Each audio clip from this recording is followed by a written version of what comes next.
Halo teman-teman, ketemu lagi dengan saya Clara Hetty Primasari. Kali ini kita akan membahas tentang Project Procurement Management. Penjelasan akan diberikan oleh asisten saya, Siko. Yuk kita simak. Sebelumnya, Project Procurement Management sendiri adalah tata cara untuk dapat memperoleh barang atau jasa dari sumber luar organisasi.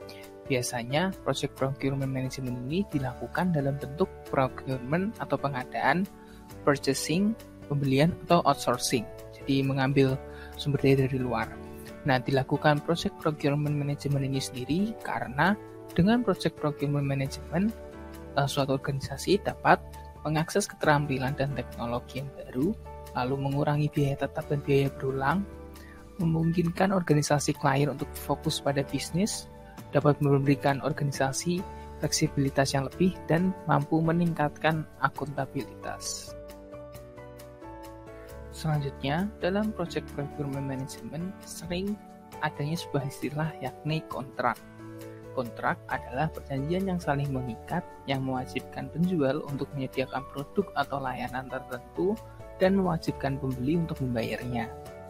Nah, dilakukannya sebuah kontrak ini karena dengan adanya kontrak dapat memperjelas tanggung jawab dari setiap bagian, yakni pembeli maupun penjual, dan mampu mempertajam fokus pada hasil utama proyek.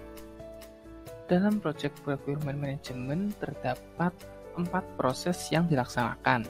Pertama ada planning, kedua ada conducting atau melaksanakannya, lalu ketiga ada controlling, dan keempat ada closing. Pada planning procurement management, organisasi berusaha untuk mengidentifikasi kebutuhan proyek yang paling dapat dipenuhi dengan menggunakan produk atau layanan di luar organisasi. Yang perlu diperhatikan adalah bahwa dalam tahap planning procurement management ini, jika suatu organisasi memang tidak ada kebutuhan ekstra, jadi tidak perlu mengambil kebutuhan dari luar organisasi, maka tidak akan ada procurement management ini. Tadi sempat dibahas mengenai kontrak. Kontrak sendiri dalam Project Procurement Management terdapat 4 tipe yang bisa digunakan. Tipe pertama ada yang diberi nama dengan fixed price atau lump sum. Tipe kontrak pertama ini di dalam kontrak sudah memberikan sebuah harga total tetap untuk produk atau layanan yang terdefinisi atau yang diinginkan dari pembeli. Lalu yang kedua ada tipe kontrak cost reimbursable. Jadi dalam tipe kontrak ini pembayaran kepada penjual itu untuk biaya langsung dan tidak langsung. Jadi maksudnya di dalam kontrak itu belum ada harga yang disepakati, namun setelah dilakukan pembelian dan penjualan atau transaksi yang terjadi itu baru di akhirnya harga tadi di-reimburse, diberikan kepada pembeli, dan pembeli harus membayarkan harganya sesuai dengan hasil dari biaya langsung dan tidak langsung. Yang ketiga ada time and material. Dalam tipe ini dia menggabungkan antara fixed price dan cost reimbursable contracts. Maksudnya adalah di dalam kontrak itu awalnya sudah ada beberapa harga tetap yang sudah ditentukan sebelumnya. Namun setelah itu saat transaksi atau proses bisnis terjadi, akan ada harga-harga yang diberikan lagi sebagai bentuk dari cost reimbursable contracts. Yang terakhir ada unit price. Unit price ini mengharuskan pembeli untuk membayar penjual jumlah yang telah ditentukan per unit layanan. Jadi diberikan harga sesuai dengan unit atau kelompok dari layanan atau produk yang diperjualbelikan. Nah, yang perlu diperhatikan adalah bahwa satu kontrak itu bisa memuat 4 kategori ini sekaligus, seperti itu. Di dalam kontrak ada yang diberi nama dengan contract clauses atau klausa kontrak. Nah, klausa kontrak ini ada untuk mempertimbangkan isu-isu yang unik yang terjadi di dalam kegiatan proses bisnis organisasi. Salah satu kontrak klausus ini bisa dalam bentuk sebuah klausa dengan nama termination clause. Clause ini adalah klausul kontrak yang memungkinkan pembeli atau pemasok untuk mengakhiri kontrak. Sebenarnya kontrak klausus ini tidak hanya termination clause ini, tapi juga ada klausa-klausa yang lain, dan termination clause adalah salah satu contoh dari klausa yang bisa digunakan dalam sebuah kontrak.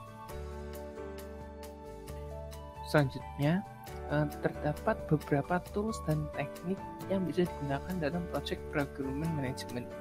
Pertama ada expert judgment atau pertimbangan dari para expert atau ahli.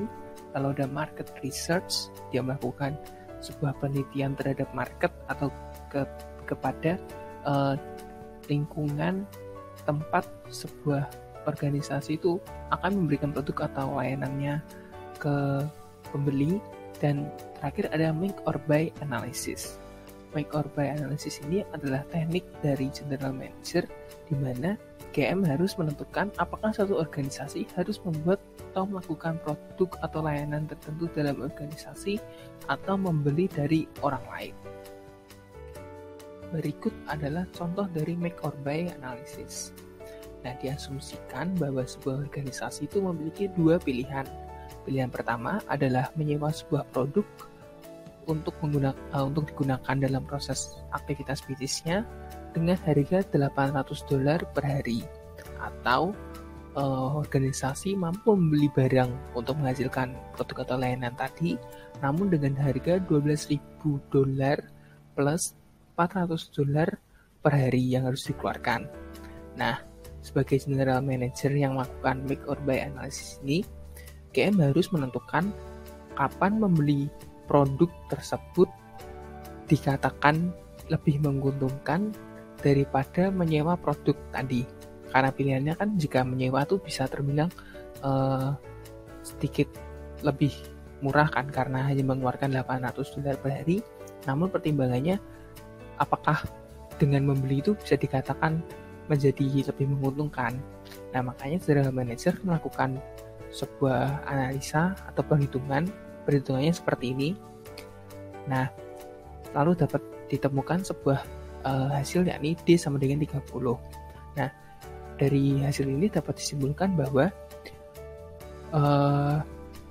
project manager, maksudnya general manager dapat menyimpulkan bahwa organisasi akan lebih diuntungkan jika membeli produk tadi yang harganya $12.000 itu jika produk tadi digunakan selama 30 hari atau lebih.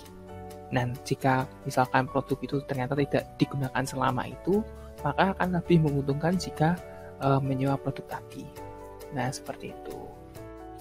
Selanjutnya yang akan dijelaskan adalah procurement documents.